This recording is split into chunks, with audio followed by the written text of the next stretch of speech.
Peace, family. This is your brother, Mr. Holipsism.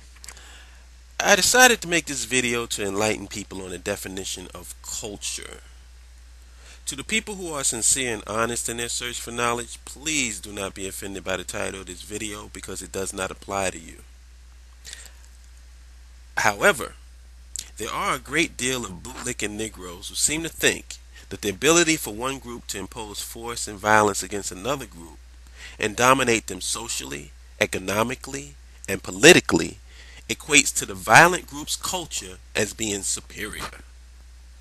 These same morons probably feel that street gangs have a superior culture over the honest and hard-working people of the neighborhood by virtue of the fact they control the neighborhood by force. So, I decided, why reinvent the wheel? What I would do is allow the YouTube community to listen to the words of my unofficial mentor and decide which definition of culture is more valid. One of our sacred ancestors and one of our greatest minds, Professor Amos Wilson, or some bootlicking Negro clown talking shit on YouTube. I'll let you decide, family. Enjoy. 1. Recognize, ladies and gentlemen, that culture cannot exist outside of our minds and of our bodies. Culture does not exist out there. History does not exist out there. History and culture can only exist in the minds and bodies of people. If there were no people in the world, there would be no history in the world, no culture in the world. Culture does not stand outside and direct us. It is where? Inside of us, and it directs us from the inside. Culture is instilled in our bodies and in our minds.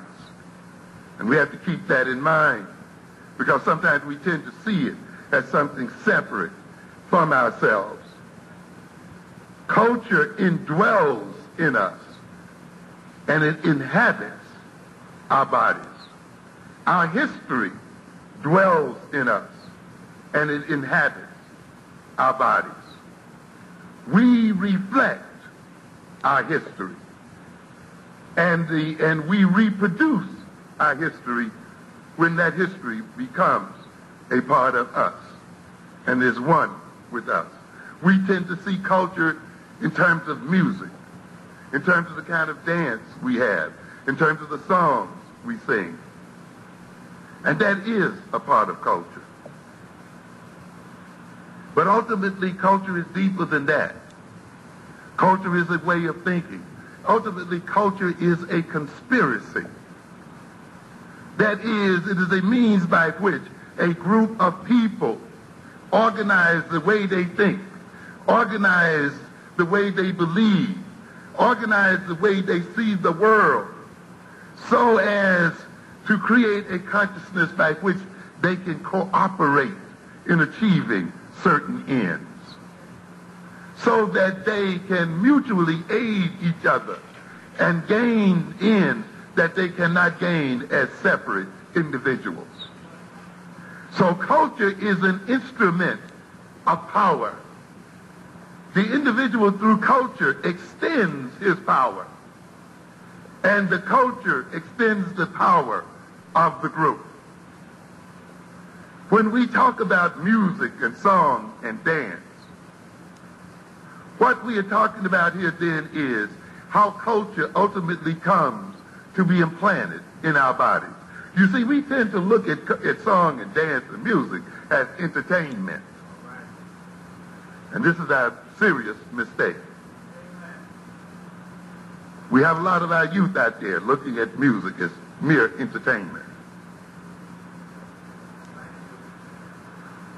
When we say that we are being enculturated, it means that a spirit is being implanted in us by the culture. It means our group is instilling in our bodies and in our minds a possessing spirit such that when our culture calls our name, we respond to it. When our culture is in need of defense and support, we then defend it and support it because we are at one with it. In other words, why does the black man respond to the white man? Why does the black man serve the white man? Why does everything the black man do benefit the white man? Why does the black man say freedom is doing what I want to do? And why is it that everything he wants to do enriches the European?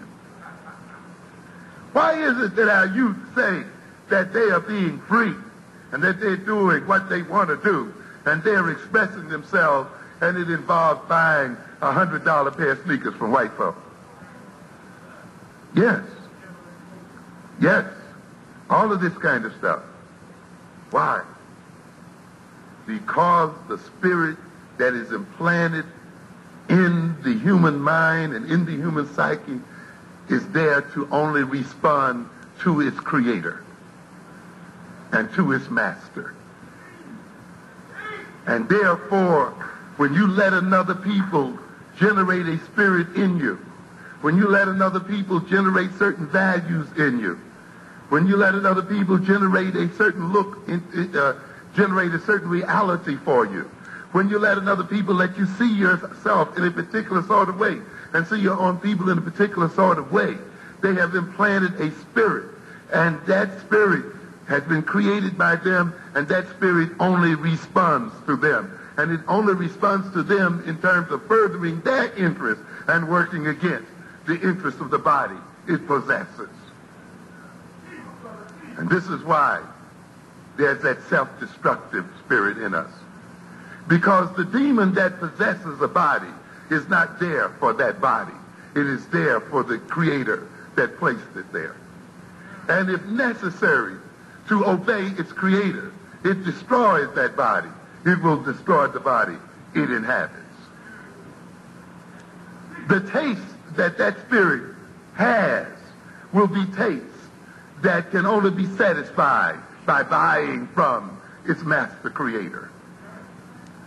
The values that that spirit wishes to satisfy and realize can only be realized by going through the aegis of the master that created it. That is why every value and every taste and every desire and every need that provokes us, every one of these things that we seek to desire, ends up having us going through white folk. And that's why we think we need them. And every time we satisfy them, they in some way benefit in our seeking satisfaction. Because the demon that we call ourselves is answering to the call of its master. So a culture creates its own possessing spirits and enculturates and inculcates those spirits into the bodies of its members, so that those members, in defending their own egos, in defending their own interests, in defending what they perceive as their own needs, in satisfying their own taste, in satisfying their own values, satisfy the needs of the culture, enrich the culture, empower the culture, defend the culture, advance the interests of the culture.